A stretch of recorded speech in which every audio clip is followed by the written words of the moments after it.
maupun kami yang mendengarkan sama-sama diurapi, diberkati dan ditolong oleh Tuhan, sehingga apa disampaikan hari ini benar-benar membuat hidup kami semakin hari semakin cinta Tuhan, semakin hari semakin bersemangat, semakin hari semakin rindu untuk hidup seperti Engkau. Terima kasih Bapa, terpuji namamu. Demi nama Yesus kami sudah berdoa. Dari awal, pertengahan hingga pada akhirnya, biarlah Tuhan sendiri yang berkarya buat kita. Terima kasih Tuhan. Demi nama Yesus kami sudah berdoa. Haleluya. Amin.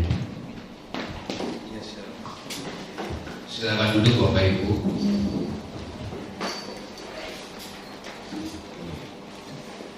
Shalom. Shalom. Gimana kabarnya? Luar biasa. Amin, amin, amin. Kita ganti sekarang, jangan Yesus saja. Amin, amin, amin, amin. Amin. Hari ini saya udah khotbah selama 3 kali. Biasanya saya kasih suatu pembeda, tapi kalau bingung dari tadi saya mikir apa yang mau dikurangi gitu. Kalau dikurangi nanti akan kurang enak didengarnya. Jadi bagi pelayan Tuhan nggak apa-apa ya khotbah terus yang sama. Karena jemaat di sini juga butuh mendengar berkat yang sama dari kebaktian umum 1, 2, dan 3. Awal-awal saya mau ucapkan terima kasih dulu buat Bapak dan Ibu Gembala serta kepada Tuhan Yesus, pada para jemaat juga masih mengizinkan saya berada di sini untuk memberitakan sebagian dari firman Tuhan. Dan sekarang kita akan baca dulu sebuah kisah di dalam Yohanes 21. Yohanes 21 ayat 15 sampai 19. Nanti saya akan membacakan. Sebenarnya ini adalah perikopnya, kalau lebih enak kita baca dari ayat 1 sampai 24. Tapi terlalu panjang banget. Nanti Bapak Ibu baca sendiri di rumah. Saya akan ambil poin-poinnya aja. Tapi ini yang penting, gembalakanlah domba-dombaku.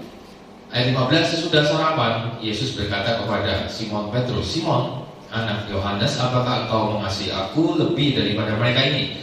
Jawab Petrus kepadanya, benar Tuhan, engkau tahu bahwa aku mengasihi kau. Kata Yesus kepadanya, gembalakanlah domba-dombaku. Ayat 16, kata Yesus pula kepadanya untuk kedua kalinya, Simon, anak Yohanes, apakah engkau mengasihi aku? Jawab Petrus kepadanya, benar Tuhan, engkau tahu bahwa aku mengasihi kau. Kata Yesus kepadanya, gembalakanlah domba-dombaku. Ayat 17 masih sama. Kata Yesus kepadanya untuk ketiga kalinya, Simon, anak Yohanes, apakah engkau mengasihi aku? Maka sedih hati Petrus karena Yesus berkata untuk ketiga kalinya, apakah engkau mengasihi aku? Dan dia berkata kepadanya, Tuhan, engkau tahu segala sesuatu. Engkau tahu bahwa aku mengasihi engkau. Kata Yesus kepadanya, gembalakanlah domba-dombaku. Ayat 18, aku berkata kepadamu, sesungguhnya ketika engkau masih muda, engkau mengikat pinggangmu sendiri, dan engkau berjalan kemana saja kau kehendaki. Tetapi jika engkau sudah menjadi tua, engkau akan mengulurkan tanganmu dan orang lain akan mengikat engkau dan membawa engkau ke tempat yang tidak engkau kehendaki. Dan hal ini dikatakannya Yesus untuk menyatakan bagaimana Petrus akan mati dan memuliakan Allah. Sesudah mengatakan demikian, ia berkata kepada Petrus, ikutlah aku. Ini cerita yang cukup panjang. Cerita di mana Yesus telah bangkit di antara orang mati. Lalu dia menampakkan diri untuk ketiga kalinya kepada murid-muridnya, rasul-rasulnya. Dan hari ini, saat ini kesempatan yang dapat penampakannya adalah Petrus dan kawan-kawan, yaitu di Danau Galilea. Dan kalau kita lihat dari pasal 21 ini, ayat 1 sampai terakhir, yang kelihatannya nampak jadi tokoh utama adalah Petrus. Karena banyak sekali perbincangan antara Kristus dan Petrus. Bisa kita simpulkan yang jadi tokoh utama dalam drama kali ini adalah Simon Petrus dan Yesus. Siapa sebenarnya Simon Petrus itu? Kalau kita lihat sejenak, gak usah banyak-banyak, Simon Petrus adalah salah seorang murid dari 12 rasul yang diubahkan hidupnya oleh Kristus karena telah mengikuti Kristus. Dan perubahannya itu lebih baik. Yang awalnya hanya seorang penjala ikan, tapi ketika Yesus datang dengan mukjizatnya, akhirnya Petrus bilang, saya mau ikut Engkau Tuhan, saya mau jadi penjala manusia.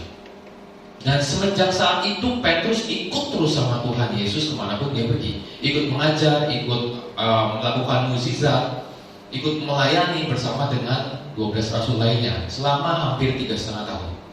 Atau kita sebut aja 3 tahun. Dalam 3,5 tahun ini, Petrus juga memiliki prestasi yang bagus di dalam mengiring Kristus. Saya cerita pembukanya dulu ya. 3 tahun ini Petrus memiliki kelebihan dibandingkan murid yang lainnya. Pertama, Petrus dia punya pengenalan akan Kristus yang lebih dalam dibandingkan dengan murid lainnya. Petrus memiliki pengenalan lebih dekat dengan Kristus. Ketika dia ikut Yesus, dia tahu siapa yang dia ikuti. Dalam Matius 16 dikatakan seperti ini. Tuhan Yesus bertanya, ada obrolan gitu, lagi santai, mungkin setelah melayani, setelah berkhotbah di bukit. Kristus ngumpul sama rasul-rasulnya bertanya, guys, kira-kira menurut orang aku siapa sih? Ada yang bilang kau adalah Elia, ada yang bilang kau adalah Nabi Musa, Yeremia, Elisa dan segala macam. Yang jelas, orang-orang saat itu bangsa Yahudi, bangsa Israel menganggap Kristus adalah salah seorang nabi dari perjanjian lama yang hebat. Tapi ketika Kristus tanya kepada Petrus, menurut orang seperti itu, kalau menurut kamu jujur, aku ini siapa? Dan Petrus mengatakan hal yang luar biasa. Dia mengatakan, engkaulah Mesias, anak Allah yang hidup. Saat itu sekali lagi saya terangkan, Mesias itu sangat tabu banget buat orang Yahudi. Tidak bisa orang langsung bilang engkau Mesias, enggak. Sampai sekarang pun orang Yahudi itu tidak pernah percaya kalau Kristus adalah seorang Mesias atau juru selamat. Saat itu Petrus bilang, engkau adalah anak Mesias. Berbahagialah engkau, hai Simon Petrus, karena yang mengucapkan itu bukan dari hatimu tapi dari Bapa. Pengenalan yang dekat. Petrus tahu kalau Yesus ini adalah anak Allah sang juru selamat. 12 rasul lainnya belum tentu tahu. Mungkin mereka ikut Kristus hanya melihat sosok Kristus sebagai seorang nabi yang besar, sebagai seorang rabi Yahudi yang luar biasa. Tapi Petrus punya paling eksis lah di dalam kumpulannya, dalam 12 rasul itu. Kalau kita lihat di setiap ada peristiwa apa-apa di situ ada percakapan, Petrus pasti ngomong. Ketika Yesus bilang seseorang dari kamu akan mengkhianati saya, semua murid bingung, penasaran sudah pasti, tapi mereka tidak ada yang berani tanya.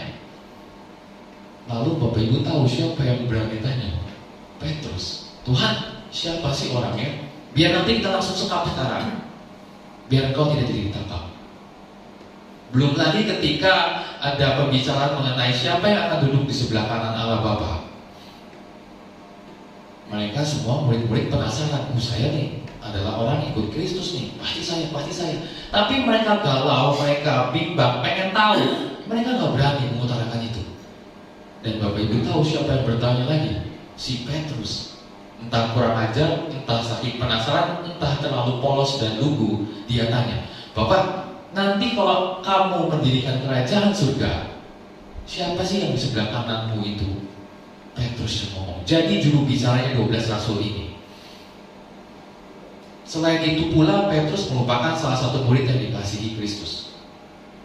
Ada 3 murid yang dikasihi, Yakobus, Yohanes, dan Petrus. Kenapa ada Yakobus dan Yohanes? Karena saya sudah khotbah dalam pemuda remaja, itu adalah murid pertama dari Yohanes Pembaptis yang ikut sama Kristus, makanya bisa dikasihi sama Kristus. Lalu Petrus ini saya nggak tahu gimana ceritanya bisa ikut jadi murid yang terkasihi. Banyak bukti-bukti yang membedakan gitu. Biasanya kalau dalam satu sekumpulan kayak gini, pasti ada satu mutiara atau satu kembang desa, satu yang jadi ikonik gitu, yang kelihatan berbeda dibanding yang lainnya. Dan dalam 12 rasul, 3 orang ini berbeda. Jadi anak emas lah gampangnya. Ketika Kristus melakukan pelayanan, kan gak semua pelayanan itu umum. Ada pelayanan yang khusus, yang gimana ya namanya, kayak semisal seperti ini, saya pelayanan umum kepada Bapak Ibu. Tapi ketika nanti mungkin saya selesai begini, ada yang telepon kok, tolong minta doa, atau ada yang mau cerita, itu pelayanan secara khusus. Tidak mungkin ketika ada pelayanan khusus, saya undang Bapak Ibu, ayo kita ngejum dengerin cerita dia. Kan gak mungkin. Ada yang khusus, ada yang umum. Dan yang khusus ini 3 orang, Yakobus, Yohanes, Petrus selalu diajak sama Kristus kemanapun. Pada peristiwa transfigurasi pun, penampakan Elia yang sudah meninggal beberapa tahun lalu di perjanjian lama, ketika ingin datang, Kristus cuma bawa 3 muridnya, Yakobus, Yohanes, dan Petrus ini. Gak tahu Petrus ngintil atau gimana, saya juga gak paham. Yang jelas di situ ada Petrus, dan melihat datang dengan kemuliaan Allah, dan dia kembali berbicara yang gak tahu aneh. Dia bilang seperti ini ketika Elia turun bersama Musa. Dia bilang kayak gini, Musa, Elia, kamu jangan pulang ke surga ya. Tunggu di situ, saya mau buat kemah. Itu Petrus ngomong. Dia ngomong seperti itu, ditulis katanya dia gak paham apa yang dia omong sendiri. Aneh gak ada orang seperti itu. Ngomong tapi dia gak paham apa yang dia omongkan. Kalau kita bisa simpulkan, Petrus itu seperti keluar dulu mulutnya, baru berpikir. Ketika dalam danau pun yang berjalan di atas air, ketika melihat hantu, siapa coba yang ikutan jalan di atas air? Petrus. Yang lain murid-muridnya di dalam kapal hanya takut itu hantu, itu hantu. Tapi Petrus, dia jalan dekati Kristus. Jadi udah terlihat banget orang ini begitu menonjol, begitu eksis gitu di dalam 12 rasul ini. Selain pelayanannya, keberaniannya membela Kristus di Taman Getsemani pun, dia berani ambil pisau untuk memenggal dari telinga seorang penyerangnya. Yang pertama tadi, dia adalah murid yang kenal dekat sama Kristus, tahu tentang Kristus. Yang kedua, dia murid yang dikasihi, dia murid yang menonjol. Itu adalah 2 kriteria yang membuat seorang murid luar biasa. Tetapi di dalam Matius 26 ayat 30 kita baca dulu. Matius 26 ayat 30 mengatakan seperti ini. Sesudah menyanyikan nyanyian pujian, pergilah Yesus dan muridnya ke bukit Zaitun. Maka Yesus berkata, guys, malam ini aku akan diserahkan, aku akan dibunuh, dan kalian semua imannya akan tergoncang. Yesus berkata seperti itu. Dan Bapak Ibu tahu, ada yang luar biasa. Seseorang murid ayat 33. Coba kok kita tampilkan. Ini murid yang luar biasa ketika Tuhan Yesus curhat kalau dia akan diserahkan. Pada ayat 33. Murid yang pemberani ini berbicara dengan luar biasa. 33. Petrus menjawabnya. Yang lain gak berani jawab ketika Tuhan lagi bernubuat, lagi ngomong, istilahnya lagi indigo, akan ke depan seperti apa. Semua pada diam mendengarkan Petrus ngomong. Biarpun mereka semua tergoncang imannya, Tuhan, aku sekali-kali tidak. Biarpun Matius, biarpun Yakobus seolah-olah seperti itu, biarpun rasul yang lain Tuhan tergoncang imannya, aku sekali-kali tidak. Tuhan Yesus tersenyum dan berkata, Petrus, ayat 34, sebelum ayam berkokok, kamu akan menyangkal aku sebanyak 3 kali. Petrus panas dong. Masa iya sih? Akhirnya ayat 35 dia bilang, sekalipun aku harus mati. Ini dia udah bawa nyawa, saking beraninya. Sekalipun aku harus mati bersama-sama dengan engkau, aku tidak akan menyangkal engkau. Nah, tuh, aku harus mati. Padahal Tuhan nggak bilang kalau dia mau mati, hanya diserahkan. Tapi mungkin Petrus panas gara-gara mungkin Kristus nggak percaya kalau dia akan menyangkal. Dia bilang, kamu mau mati pun saya ikut. Itulah gampangnya. Keberanian dari seorang Petrus luar biasa. Tapi apa yang terjadi Bapak Ibu? Apakah yang benar Yesus atau Petrus ketika Yesus disidang? Siapa yang benar? Tuhan Yesus. Dan Petrus menyangkal Kristus sebanyak 3 kali. Ketika ditanya, kayaknya kamu adalah seseorang dari 12 rasul. Saya udah cerita di awal bagaimana terkenalnya Petrus, secerewetnya Petrus. Pasti orang di itu ngelihat, itu siapa sih, berisik banget. Pasti dong, orang-orang yang lagi dengerin khotbahnya Kristus di bukit, pasti ngelihat, ini satu orang siapa sih, rempong banget. Dan saat penangkapan ada yang sadar, ini si Rempong bukan sih? Yang waktu itu bukan sih? Ini si Petrus bukan sih? Akhirnya dia tanya, kamu salah seorang dari situ ya? Bukan, kata Petrus. Saya tidak mengenal Kristus. Lalu dia, kan itu lagi di sidang tuh banyak, dia pindah tempat. Pengen masih melihat Tuhannya atau melihat gurunya lagi dihadiri. Sebersembunyi apapun dia, sekali lagi Petrus adalah orang yang menonjol. Orang yang lain pun tahu, kayaknya kamu si cerewet deh, si 12 rasul. Jangan-jangan benar kamu kenal sama Yesus ya? Enggak, kata Petrus. Dia menyangkal untuk kedua kali. Akhirnya dia pindah lagi, mencoba cari tempat yang mungkin dia berpikir tidak ketahuan gitu. Sekali lagi namanya orang paling menonjol, paling cerewet pasti orang tahu. Ini iya bener nih, ini bener orang ini nih. Dia bener-bener yang waktu itu teriak, ingat gak sih waktu anak-anak pengen ke Kristus tapi dia larang, ingat gak? Iya bener ini nih Petrus nih. Tapi Petrus bilang, bersumpah dan mengutuk, saya bukan itu, saya bukan sebagian dari mereka. Sampai bersumpah, Bapak Ibu, bersumpah tidak kenal sama Kristus. Dan sedikit mengutuk kepada mereka yang gak percaya bahwa Petrus tidak kenal sama itu. Dan saat itu berkokoklah ayam. Dalam Lukas tertulis, ketika ayam berkokok, Yesus memandang Petrus dan Petrus memandang Yesus. Seperti drama, saling pandang tanpa ada pembicaraan. Tapi saya yakin dunia pernah berkata, mata itu bisa berbicara. Dan saya yakin saat itu mungkin ada satu komunikasi antara Yesus dan Petrus dari saling tatap pandangnya. Mungkin selang beberapa menit tatapan itu, saling pandang itu selesai, Petrus menangis dan keluar pergi. Itulah sebagian kisah dari Petrus, dan itulah obrolan terakhir antara Yesus dan Petrus. Diakhiri dengan sebuah pandangan, sebuah tatapan di mana Kristus kecewa, di mana Kristus bilang, benar kan? Sebelum ayam kamu udah 3 kali menyangkal aku.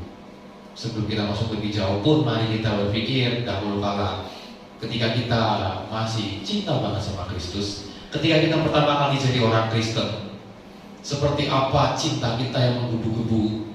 Seperti Petrus berani banget doa setiap hari, ke gereja setiap hari, persembahan 50% perpuluhannya. Wow. Karena cinta sama Kristus, aduh aku cinta banget sama Kristus. Hujan badai, hujan-hujanan, nyampe gereja mandi, ganti pakaian, masuk sini, sampai sebegitunya. Sepatu diplastikin biar gak kena hujan, saking cintanya sama Kristus. Awal-awal, ketika mulai bulan demi bulan berlalu, cinta itu sudah mulai pudar.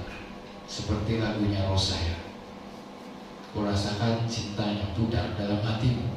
Yang awalnya semangat, hujan diterjang, rintik, sekarang rintik Tuhan. Mulai nanti aja deh minggu depan, ya udah, Tuhan masih maklumi.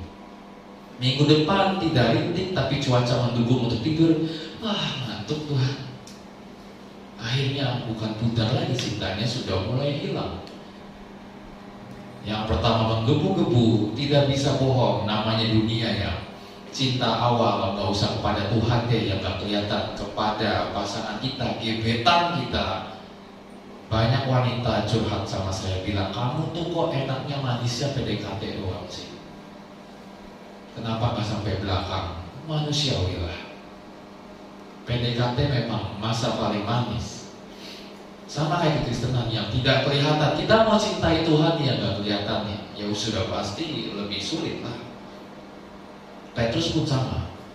Dan malam hari ini saya mau bagikan sesuatu yang penting, gimana supaya cinta kita berkobar lagi, gimana supaya Tuhan pulihkan lagi cinta moral kita. Ketika kita mungkin baru bertobat, ketika kita masih doa 10 waktu, saat teduh semuanya.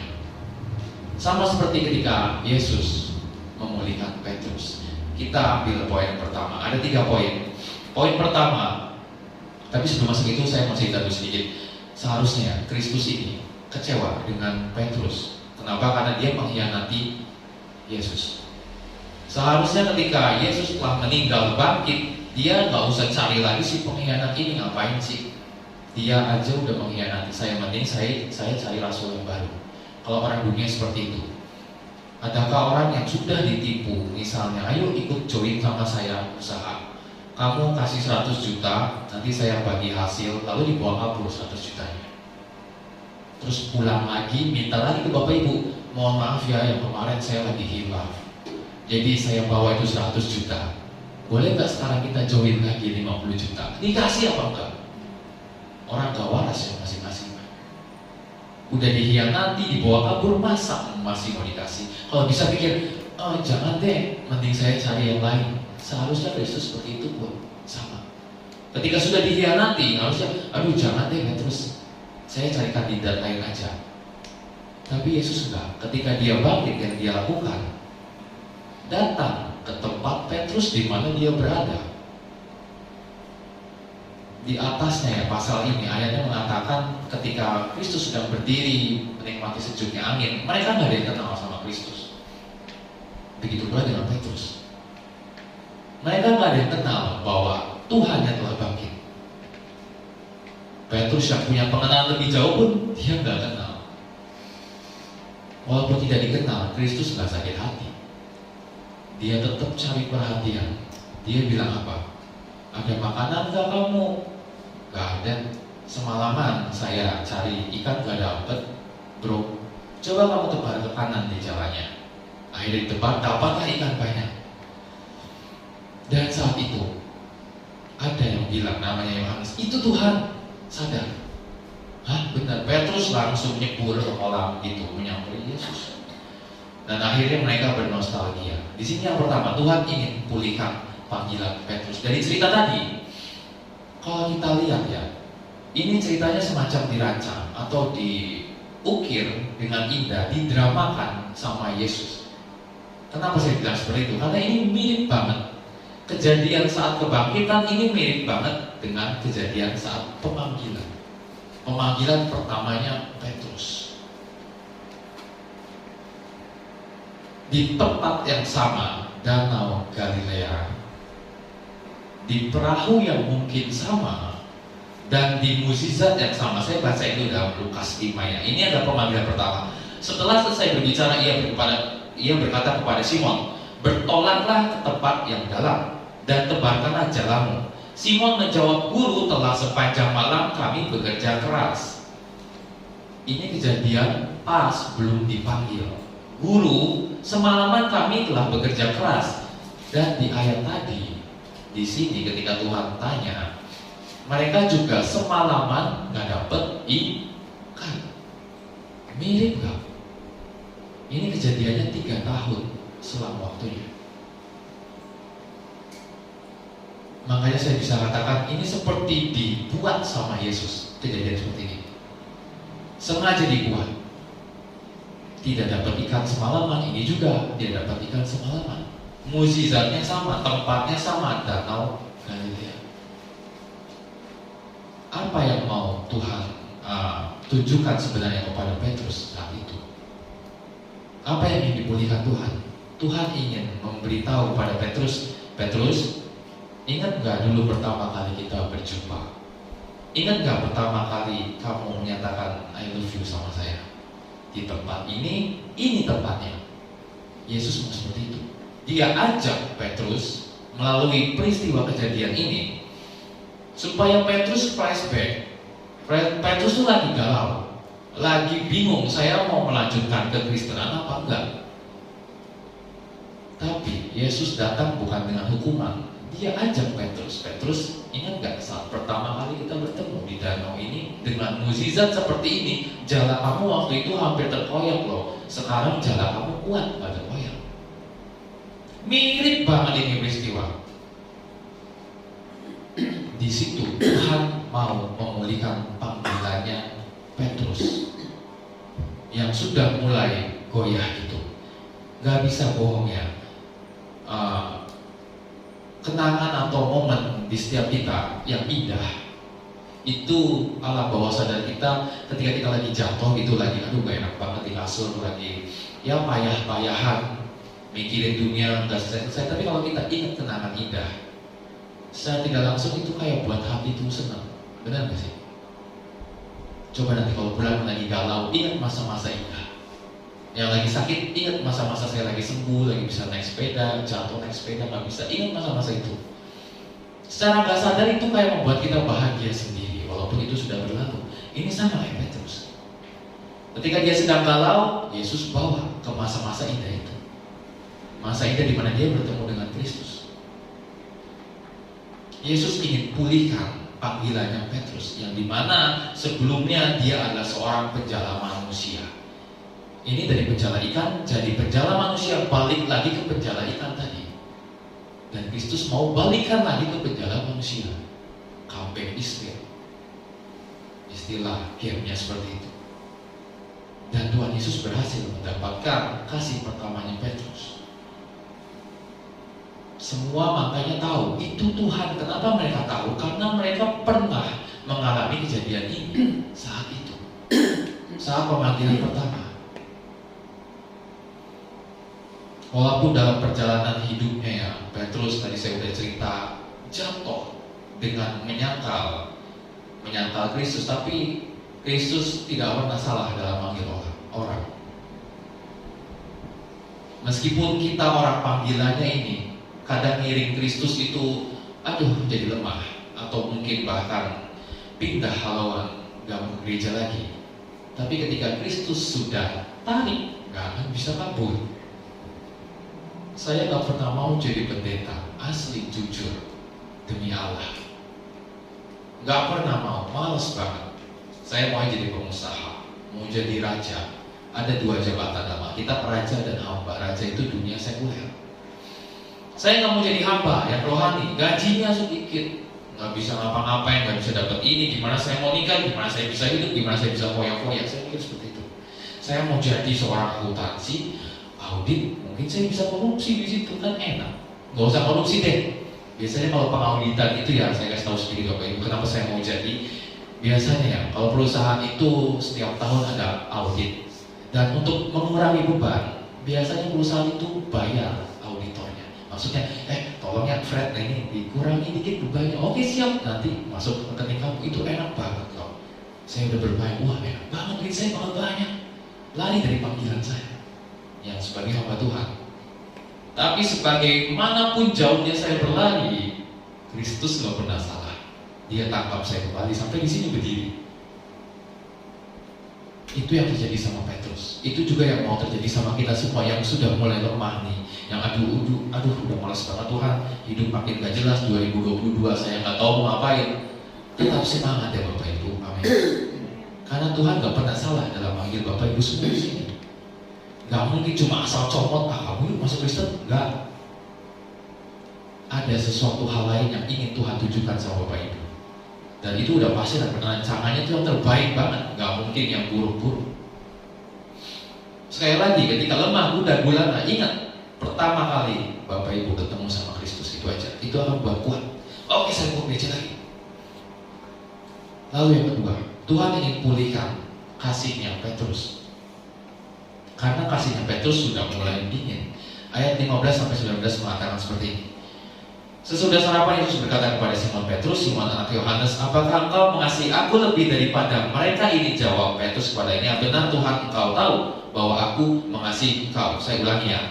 Simon anak Yohanes, apakah engkau mengasihi aku lebih daripada mereka ini? Lebih daripada mereka ini bahasa aslinya more than this, atau lebih daripada, semisal saya tunjukkan pakai gerakan aja ya. Yesus ngomong sama Petrus, apakah kamu mengasihi saya melebihi ini? Dia bisa menunjuk ke jala dan ikan dan perahu, kekayaannya, hartanya, juga dia bisa menunjuk pada saudara-saudaranya. Saya ulangi ya. Lebih dari ini tuh maksudnya dia bisa menunjuk kekayaannya, pekerjaannya, dan dia juga bisa menunjuk kepada orang-orang di sekitarnya. Yang mau Yesus tanya itu, kamu tuh cinta sama aku tuh melebihi ini semua gak sih? Entah kekayaan, saudara, keluarga. Kamu cinta saya sama saya tuh kayak gitu gak sih? Kasih kamu kayak gitu gak sih sama saya? Dan Petrus jawabnya gimana Bapak Ibu? Ya Tuhan, Engkau tahu segala sesuatu bahwa saya mengasihi Engkau. Tapi yang cukup aneh, bukannya Yesus, oh terima kasih. Yesus tanya lagi untuk kedua kali, Petrus, apakah kamu sayang sama aku? Iya Tuhan, saya sayang banget sama kamu. Gembalakan domba-dombaku. Tidak berhenti, dia tanya untuk ketiga kalinya. Tanya lagi kepada Petrus, Petrus anaknya Simon. Simon Petrus anaknya Yohanes. Apakah kamu mengasihi aku? Iya Tuhan. Untuk ketiga kalinya Yesus bertanya, maka sedihlah hati Petrus. Ayat berapa tadi ya? Ayat 17 ya. Kata Yesus, Simon anak Yohanes, apakah kau mengasihi aku? Maka sedih hati Petrus. Ini adalah perkataan ketiga. Kalau kita lihat Bapak Ibu cermati pertanyaan 1 dan 2, kenapa santuy sikapnya Petrus? Padahal pertanyaannya sama. Apakah engkau mengasihi aku? Pertanyaannya gak ada yang diubah. Ini kayaknya copy paste doang nih Alkitab nih. Tapi kenapa responnya yang berbeda di pertanyaan ketiga? Kira-kira kenapa Bapak Ibu? Tuhan pengen ngajak Petrus nostalgia lagi. Nostalgia tentang apa? Tentang penyangkalannya yang sebanyak 3 kali. Saya ulangi ya. Kristus tanya 3 kali seperti ini bukan kurang kerjaan. Enggak. Dia mau ajak Petrus lagi. Di saat dimana dia menyangkal Kristus sebanyak 3 kali. Makanya dia tanya 3 kali. Apakah kau mengasihi aku? Apakah kau mengasihi aku? Apakah kau mengasihi aku? Pas ketiga kali Petrus ingat. Ya ampun.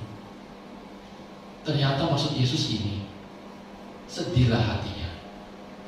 Pada saat penyangkalannya dikatakan pun, maka menangislah Petrus dan sedihlah hatinya.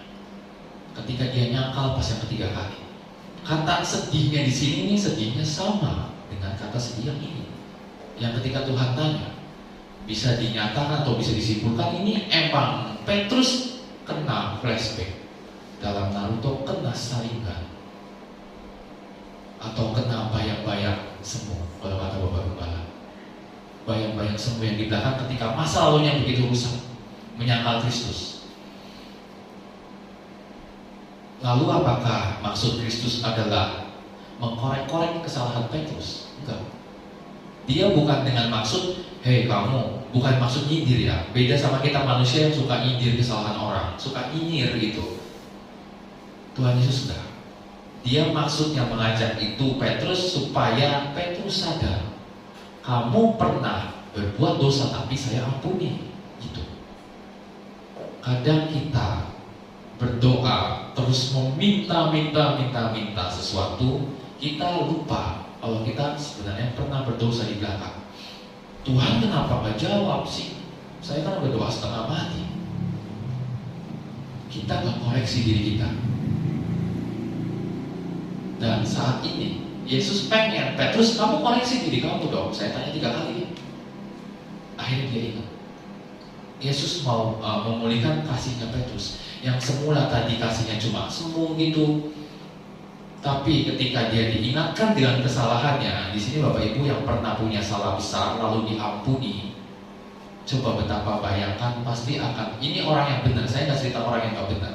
Orang yang benar ketika diampuni kesalahannya, diberikan kesempatan 1 kali lagi, itu pasti akan terharu, akan sedihlah hatinya. Sama seperti Petrus, sedihlah hatinya. Dan Tuhan Yesus yang bikin sedih lagi, dia masih mempercayakan gembalakanlah domba-domba. Yang seharusnya ngapain suruh jadiin gembala Petrus? Dia pengkhianat, tapi enggak. Kristus bilang, gembalakanlah domba-dombaku. Yang pertama tadi Kristus mengajak Petrus kembali ke masa PDKT-nya mereka. Yang kedua, Yesus mengajak Petrus kembali ke masa-masa menyakiti hatinya. Dan itu dua hal penting yang harus kita ingat selalu. Kapan kita kenal dekat sama Kristus dan kapan kita terakhir menyakiti hati Kristus, menyakiti Tuhan kita. Ingat itu terus. Supaya apa ya? Supaya kita dipulihkan. Supaya kekristenan kita itu menjadi Kristen yang benar-benar Kristen, bukan hanya sekedar KTP. Sama seperti Petrus, ketika dia sadar Tuhan udah tahu ini udah siap nih orang buat jadi orang besar, makanya diuji yang ketiga, dipulihkan yang ketiga. Ayat mana tadi ya? Ayat 18 kalau saya tidak salah. Nah iya benar. Aku berkata kepadamu, sesungguhnya ketika engkau masih muda, engkau mengikat pinggangmu sendiri dan engkau berjalan kemana saja. Tetapi jika engkau sudah menjadi tua, engkau akan mengulurkan tanganmu dan orang lain akan mengikat engkau dan membawa engkau ke tempat yang tidak kau kehendaki. Ini adalah bahasa gampangnya ramalan Kristus, indigonya Kristus kepada Petrus. Apa yang ingin Tuhan tunjukkan? Dia ingin tunjukkan kepada Petrus, terus kamu kalau ikut saya, nanti di depan ada orang yang akan tangkap kamu, ada orang yang akan siksa kamu, ada orang yang akan menyalibkan kamu. Tuhan bilang itu di depan. Untuk apa? Supaya komitmen yang Petrus diuji. Kamu benar gak sih ikut sama saya? Kamu benar gak sih kasihnya udah dipulihkan? Kamu benar gak sih panggilannya udah dipulihkan? Sekarang yang paling berat komitmennya.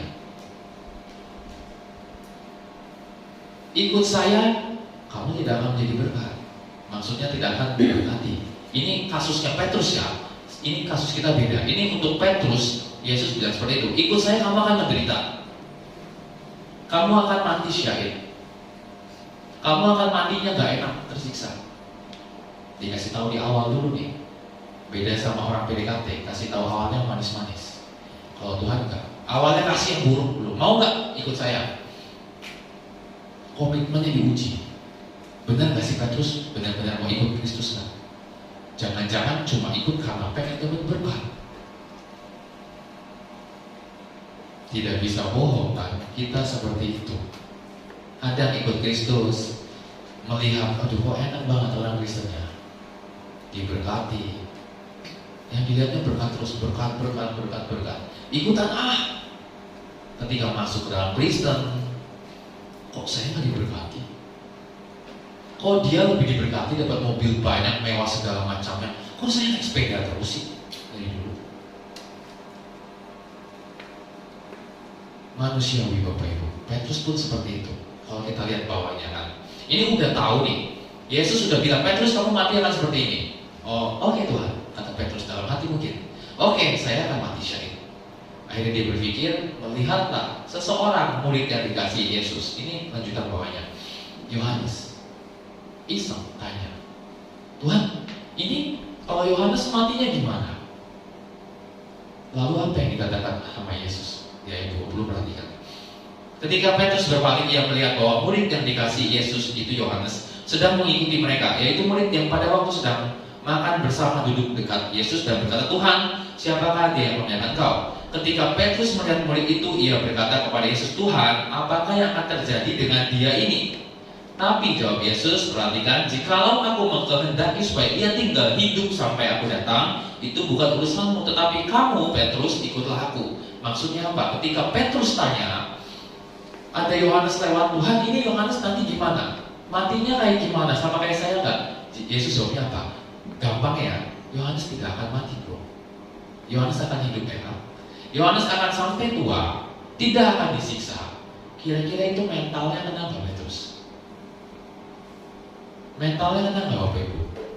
Sama-sama ikut Kristus, kok saya kena bom, dia enggak? Kok saya janjinya akan dibunuh, kok dia janjinya akan enak sih? Mentalnya kenapa Petrus? Lalu apa kata Tuhan Yesus?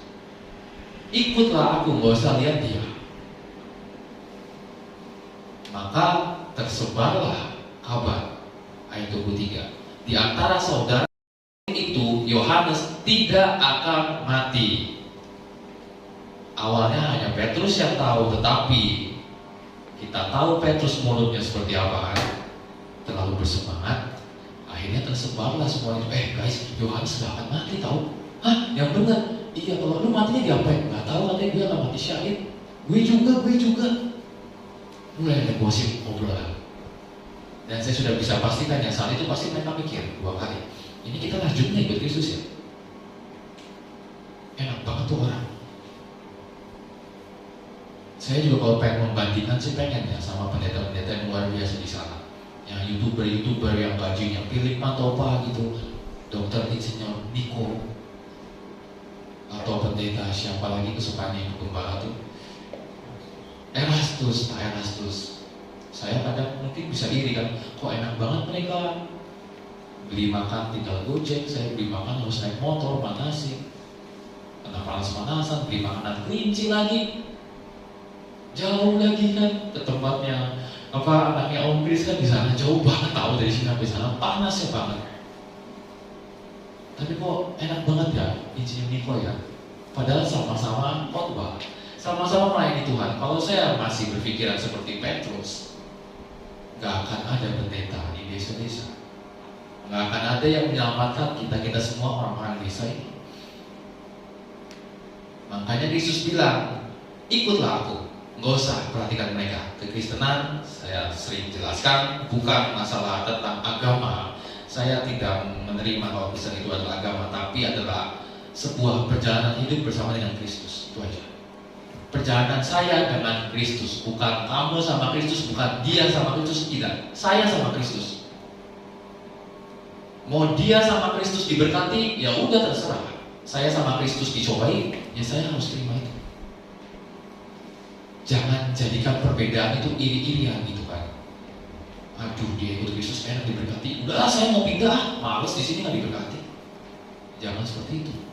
Karena kekristenan sekali lagi, perjalanan hidup kita bersama dengan Kristus, pengalaman hidup kita bersama dengan Kristus, dan itu pasti luar biasa. Tidak ada mungkin yang udah dapat kekristenan terus udah ini melehoi-lehoin aja, hidup saya nggak enak banget. Tidak mungkin. Walaupun kita dalam penderitaan, itu pasti akan ada sukacita, amin. Walaupun dalam kesakitan tetap ada sukacita, amin. Itulah kekristenan yang nggak bisa dimengerti oleh orang lain, yang hanya bisa melihat berkat gitu kan. Semakin kamu soleha, kamu akan semakin diberkati. Kalau kamu gak soleha, kamu gak diberkati. Itu ujaran dunia. Tapi Kristus bilang, hei, kamu ikut aku, kamu akan saya gebuk. Kamu akan menderita, kamu akan matinya gak enak. Pertanyaan yang sama, saya tanyakan sama Bapak Ibu, masih mau ikut Kristus saat ini? Kalau tahu kita bakal menderita, masih mau Bapak Ibu? Mau gak? Atau kita pindah semua? Janganlah ya. Karena ada yang mengatakan, walaupun kita jatuh gak akan sampai tergeletak. Itu ayat yang sangat populer banget. Walaupun nampaknya kita menderita, tapi kita tetap akan bahagia. Aneh gak tuh? Sering banget saya dengar orang bilang aneh, orang Kristen aneh. Gak punya duit, gak bisa makan cuma sama permen, tapi kok mereka happy-happy aja hidupnya. Mereka gak tahu ada kasih Kristus di dalam keluarga itu. Saya ambil satu kesaksian dari seorang pendeta yang tinggal di Sumba. Waktu itu ada pendeta dari kota datang ke Sumba. Biasa kita melakukan penginjilan, bukan saya ya, maksud kita tuh mereka. Biasa mereka melakukan penginjilan ke pedesaan. Sampailah di Sumba, itu pedalaman banget, butuh jalan kaki untuk sampai ke tempat itu. Lalu di situ memang banyak orang yang tidak kenal sama Tuhan. Dikenalin lah sama Tuhan selama sebulan gitu, diajari kekristenan, dikasih Alkitab, suruh baca, dan akhirnya mereka semua bertobat. Tetapi kan gak mungkin nih orang kota tinggal di situ terus, akan dipilih ketuanya itu atau gembalanya di tempat seperti itu. Akhirnya dipilihlah 2 orang suami istri menjadi ketua di tempat itu. Dipercayakan, oke, selamat ya Pak, iya, terus bimbing umat kita. Oke, siap. Akhirnya pulanglah ke kota. Setahun 2 tahun berlalu, pendeta ini yang dari kota ini balik lagi ke Subang, pengen nengok gitu, apakah masih ada kekristenan. Ketika dia datang, ternyata masih luar biasa kekristenannya. Lalu dia masuk ke rumah pasangan suami istri ini ya.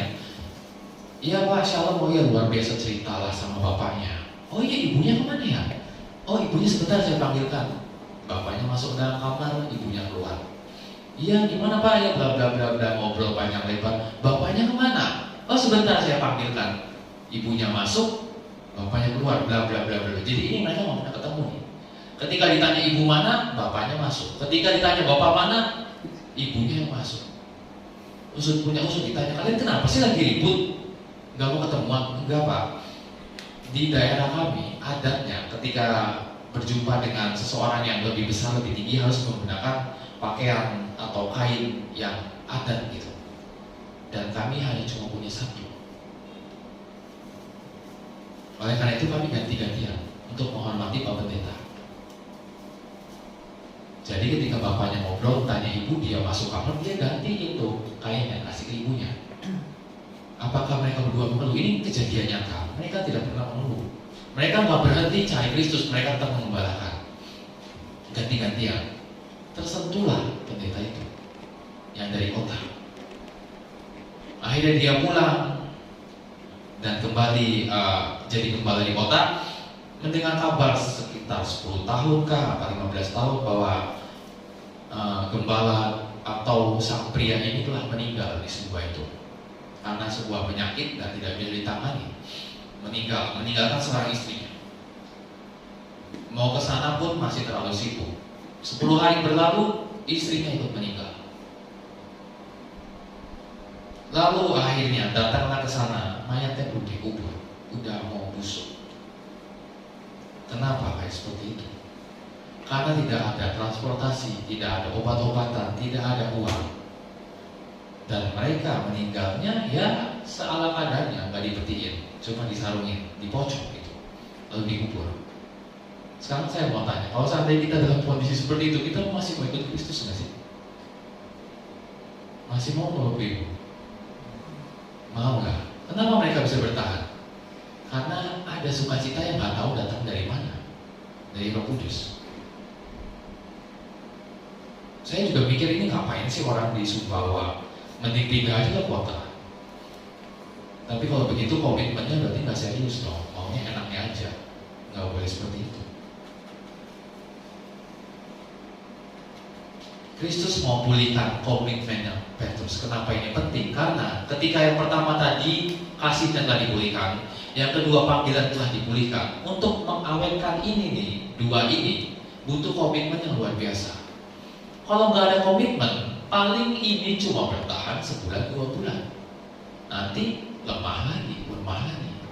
Tapi ketika komitmennya udah bagus, ini kasih panggilan akan terus bagus. Untuk jadi orang Kristen selama 20 tahun gampang. Tapi untuk punya kasih seperti orang Kristen selama 20 tahun susah. Kasih yang sama. Walaupun kita sudah jadi Kristen 1000 tahun pun, tidak mungkin kasih kita sama kayak kita kenal Kristen waktu pertama kali. Tidak mungkin. Kalau ada yang bilang mungkin, saya mau percaya. Manusia kasihnya bisa mudah, tapi oleh karena komitmen tadi, komitmen yang luar biasa kuat, itu membuat dua ini jadi kuat juga. Kalau kita lihat sejarah gereja ya, walaupun 12 rasul sudah tahu mereka akan meninggal, mereka akan matinya gak enak, mereka akan diderita. Sejarah gereja menulis ke-12 nama rasul itu tidak ada yang diganti. Maksudnya apa? Dari mereka semua tidak ada yang mengundurkan diri. Luar biasa tidak? Walaupun sudah tahu bakal mati, udah tahu bakal menderita, tapi dari mereka satu pun gak ada yang mengundurkan diri. Cari di Google nanti Bapak Ibu, gimana cara matinya mereka, kecuali Yohanes ini yang hidupnya santai di pantai Pulau Patmos. Sampai tua matinya seperti itu. Udah gak kuat lagi gitu, udah gak berdaya, udah ringkih, baru Yohanes meninggal. Berbicara Kristen sekali lagi, gak usah takut. Penderitaan sudah pasti ada, tapi berkat juga selalu ada. Itu doang. Jangan terlalu kita mikir berkat-berkatnya dulu. Kita mikir Kristusnya dulu. Gimana tadi panggilan kita sudah benar apa belum? Lalu yang kedua, kasih kita kepada Kristus sudah benar apa belum? Dan yang ketiga, komitmennya kita untuk mempertahankan dua itu sudah benar apa belum? Amin. Saya undang pemain musik. Semoga malam hari ini yang lagi mulai lesu, mulai terbakar asmara lagi sama Kristus. Mulai ke gereja lagi, mulai doa malam lagi, mulai saat teduh lagi, baca Alkitab lagi sehari, kejadian wahyu terus baca. Lebaynya seperti itu. Kalau cinta sama Kristus, tetap semangat ya Bapak Ibu menghadapi tahun yang seperti ini, tahun 2022, tahun yang baru harus dengan semangat yang baru, biar berkatnya juga baru. Kita tundukkan kepala, nyanyikan satu pujian, katakan lagu yang tadi pagi.